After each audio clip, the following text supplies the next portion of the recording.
یہ کہ جی قرآن کس معنی میں میزان ہے، اور دوسرا یہ کہ ہم جو پناہ مانگتے ہیں وقنا عذاب المیزان، یہ اس وقت کیا کیفیت ہوگی، اور یہ نیک آدمی کے نیک اعمال اور اس کے جو کبیرہ گناہ ہیں کیا وہ ساتھ ساتھ وہ ایک زندگی کا جو امتزاج ہے کہ وہ نیک کام بھی کرتا جاتا ہے، اسے برائیاں بھی سرزد ہوتی جاتی ہیں، تو کیا ایسا تو نہیں کہ اس کی نیکیاں حبس ہو جائیں خدا نخواستہ اور برائیاں صرف رہ جائیں کہ یہ کیونکہ اس نے یہ کام بھی کیا ہے، یہ غیبت بھی کرتا ہے، نماز بھی پڑھتا ہے، تو نماز کا کیا فائدہ اگر غیبت نہیں چھوڑی اور اللہ حاضر کیا، تو یہ اس طرح سے کیا ہمارے ذہن میں بات ہونی چاہیے کہ وہ میزان جو ہے اس سے کس طرح کے عمل کو لے جائیں گے، اس بارے میں ذرا وضاحت۔ ہاں صدیقی صاحب، اپنی گفتگو میں آپ نے بہت سی میزان جو ہیں نا اکٹھی کر دیں۔ ایک تو میزان یہی ہے جس سے ہم ترازو سے تولتے ہیں، اللہ تعالیٰ کہتے ہیں اوف الکیل والمیزان، پورا تولا کرو، یہ تو ظاہری بیلنس ہے ترازو ہے۔ ایک کیا کہ قیامت کے دن ہی میزان ہوگی، اس کا بھی اللہ تعالیٰ فرماتے ہیں وَنَضَعُ الْمَوَازِينَ بِالْقِسْطِ، اس دن انصاف کے لیے ہم ترازو رکھ دیں گے۔ اور یہ آسمانی کتابیں جو اللہ تعالیٰ نے اتاری ہیں، قرآن اور دوسری، ان کو بھی اللہ نے میزان کا سورہ حدیث میں کہتا کہ انبیاء کے ساتھ ہم نے کتاب اتاری، میزان اتاری، اور عدل اور انصاف کے لیے لوہا بھی اتارا۔ تو میزان جو ہے نا اللہ تعالیٰ کی کتاب میں، جیسے صدیقی صاحب نے پوچھا کہ ظاہری ترازو سے بھی ہم رتی ماشے کا فرق معلوم کرتے ہیں کہ یہ اتنا وزن ہے اس کا، یہ کم ہے یا زیادہ، تو اللہ کی کتابیں بھی بالکل اس لیے اسٹینڈرڈ ہیں، معیار ہیں، بالکل ایسا کرائٹیرین ہے کہ اس میں رائے کا پتہ چل جاتا کہ یہ رائے راست سے ہٹی ہوئی بات ہے، یہ صحیح ہے، اس پر ہم نے چلنا نہیں۔ حق و باطل کو جانچنے کے لیے وہ بیلنس آف دی ٹروتھ ہے۔ اگر سچائی کی میزان آپ چاہتے ہیں کہ حق کس طرح پتہ چلے، کتنا ہے، کم ہے، زیادہ، تو اس کے لیے اللہ کی کتابیں، وہی کے علاوہ کوئی چارہ نہیں۔ انسانی عقل جو ہے نا افراط و تفریط کا شکار ہے، کبھی کہہ دیتے ہیں قومی ملکیت ہونی چاہیے، کبھی کہتے ہیں انفرادی ملکیت، دھکے کھاتے پھرتے ہیں۔ اور جو اقبال نے اپنے خطبات میں کہا کہ یہ اکانومی آف ٹائم نہیں کرتے، کہ ہزاروں سال دھکے کھانے کے بعد جو سمجھو کہ نہیں صحیح بات تھی، تو وہی پہلے کہتی ہے کہ ایسا کرو۔ یہ سوشلزم کیسے زور سے اٹھا کہ ساری خرابی کی جڑ انفرادی ملکیت ہے، لوگوں سے سب کچھ چھین لو، اسٹیٹ کے قبضہ میں تو کیا بنا؟ وہ روس جو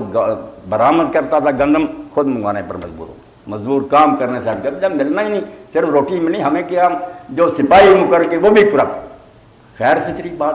اور اگر کھلی چھٹی دے دی جائے سرمایہ داری کو کہ ذاتی ملکیت پر کوئی چیک نہیں، پھر بھی بربادی ہو جاتی۔ دین صرف جیسے اقبال کہتے ہیں اکانومی آف ٹائم، اتنا کرتا ہے کہ جو تم نے دھکے کھا کر سمجھنا تجربات سے، وہ پہلے بتا دیں۔ اب کبھی عورت کو اتنا آزاد کر دیتے ہیں کہ وہ پنجرے سے شیر باہر آ جاتا، اور جانتے ہیں کہ تاریخ انسانی بڑی ہے۔ صدیقی صاحب کہہ رہے ہیں اس عورت کو پوچھے کہ روم ہے، یونان ہے، مصر ہے، ہند، ساری دنیا کی کتابیں پڑھو، جب عورت گھر سے باہر آئی کوئی معاشرہ بچا؟ کبھی کرپشن سے نہیں بچ سکا۔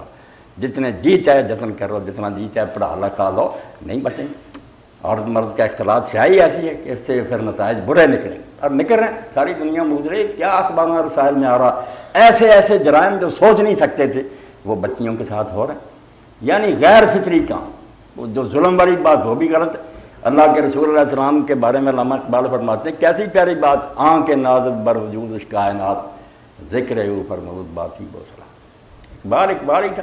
اگر وہ لڑکی سمجھتی ہوتی فارسی تو صدیقی صاحب سمجھاتے کہتا ہے آنکھ نازک بر وجود اس کائنات، جس کے وجود پر کائنات کو فخر ہے، وہ نہ پیدا ہوتا یہ دنیا بے رونق ہوتی۔ اس سرور عالم نے کیا فرمایا؟ ذکر اوپر موت باقی، یہ میری بچیاں بہنیں بیٹھی، فرمایا نماز اور خوشبو کے ساتھ ذکر کیا کہ عورت جو ہے وہ کسی روم میں، بیٹی ہے، بہن ہے، ماں ہے، بیوی ہے، یہ جیسی نماز کی حیثیت ہے دین میں، اور خوشبو بہترین۔ فرمایا دو وہ چیزیں پسند رکھیے، میں بچیوں کی، بیٹیوں کی، حضور نے فرمایا نماز کی طرح عزت کرے۔ اور جو لوگ سمجھتے ہیں کہ یہ پاؤں کی جوتے، فرمایا انہوں نے دین کے فلسفے کا ایک ذرہ بھی نصیب نہیں۔ جو دین کہتا ہے کہ ماں ہے تو اس کے قدموں کے نیچے جنت، اگر 3 بیٹیاں یا 2 پیدا ہو گئیں تو باپ کے لیے دوزخ کی طرف سے آڑ بچا رہیں گے اس کو۔ بیوی ہے، فرمایا سب سے بہتر وہ ہیں جن کا سلوک اپنی بیوی سے بہتر ہے۔ جدھر ہم دیکھتے ہیں اللہ کے رسول کی تعلیم، مگر یہ جو ہے نا کہ ان کو ملا دیا جائے، یہ ایسے ہے جیسے آپ آگ اور موم کو اکٹھا کر دیں، پھر خرابیوں کو روک نہیں سکتے۔ اختلاط مرد و زن جس معاشرہ میں ہوا ہے وہ برباد ہو گیا، ہزاروں سال کی تاریخ پڑھیں وہ نہیں بچ سکا، کوئی ان کو نہیں سنبھال سکا، پھر خرابیاں پیدا ہوئی ہیں، جرائم ہوئے ہیں۔ اس لیے دین کہتا ہے الگ الگ ان کے ہیں میدان، باقی بےعزتی توہین سوال ہی نہیں پیدا ہوتا۔ اب اتنی عزت کسی نے بیٹی کو دی ہے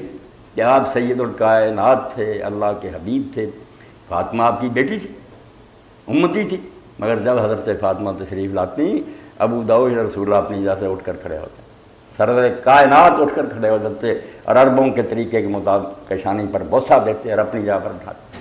اور آپ ان کے گھر تشریف لے جاتے، حضرت فاطمہ کھڑی ہو جاتی بیائی ہوئی اور ابا دی کے بوسہ دیتے ہیں اپنی جگہ پر۔ اس لیے اسلام کو کہے کہ یہ ظلم سکھاتا ہے تو یہ سوائے اس کے کہ ایسے لوگوں کی عقل کا ماتم کیا جائے اور کیا کہتے ہیں؟ اسلام کو پڑھیں پھر پتہ چلے یہاں ظلم کوئی نہیں ہوتا۔ باقی زیادہ شادیاں وہ میں صرف ایک بات آپ کو سنا دوں کہ سید مودودی رحمۃ اللہ علیہ علاج کے لیے گئے، جب نرس علاج کر رہی تھی تو اس نے کہا مودودی صاحب اسلام بہت اچھا ہے مگر اس میں زیادہ شادیوں کی اجازت۔ مولانا حکیم تھے، دانات تھے، آپ نے فرمایا کہ بیٹی سچ بتانا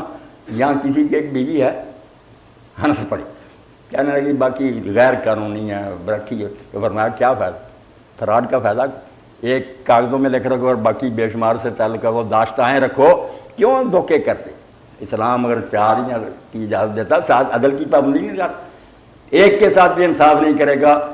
وہ عورت کھلا دے سکتی، عدالت اس کا حق اس کو دلائے گی، ورنہ نکاح کو ختم کر دیں گے، کہاں ضرورت؟ تو دین کو ہم چونکہ خود نہیں سمجھ رہے اس لیے لوگوں کے سامنے پیش کیا کریں۔ افسوس تو ہے کہ جو ڈاکٹر حضرات ہیں، پی ایچ ڈی ہیں جیسے صدیق صاحب، ایک گھنٹہ نہیں دن رات میں سے نکالتے کہ قرآن مجید بھی کبھی ترجمے سے پڑھ، کوئی اس کی کمنٹری پڑھے، کوئی حدیث کا دفتر۔ اور آپ کی یونیورسٹی کا واقعہ میرے ذہن میں کہ ایک بروئی صاحب کو دعوت دی، وہ وائس چانسلر کا نام ہے میرے ذہن نہیں رہا، شاید سیما صاحب کو یاد، لینے کے لیے گہرا سراؤ، تو انہوں نے بس اپنے طریقے کے مطابق مولوی ہیں، تو غصے میں آ گئے بروئی صاحب، انہوں نے کہا وائس چانسلر صاحب آپ سنائیں نا کہ جب مردہ مرنے لگے تو اس کے ساتھ کیا ہونا چاہیے، بعد میں کون سا اس کے ساتھ غسل دینے کا طریقہ ہے، کوئی بھی نہیں آئی وائس چانسلر کو، انہوں نے کہا شرم چاہیے کہ آپ وی سی ہیں، ایک دعا تک نہیں آپ کو آتی ہے، علماء کی توہین کر رہے ہیں۔ تو حال یہی ہے کہ لوگوں نے فیشن بنا لیا کہ ہر کوئی نا تنقید کرتا ہے، اور یہ کمی نہیں اپنی پوری کرتے کہ ہم مسلم کہلاتے ہیں، کوئی دین کا پڑھے۔ تو میں یہی توقع رکھوں گا کہ آگے سیشن ہو نصیب اللہ کرے، آپ اس دوران میں پڑھیں، انڈر لائن کریں، کوئی آیت لے کر آئیں، کوئی حدیث، پھر مزہ آئے، ہاں کہ یہ میٹنگ جو ہے یہ بہت مفید ثابت ہوگی، آپ کے سوال ہوں گے، اطمینان ہوگا، کئی لوگوں کو فائدہ ہو، کئی آیات ہیں جن کا مفہوم جو ہے نہیں سمجھ میں آتا۔ اللہ اکبر۔ جی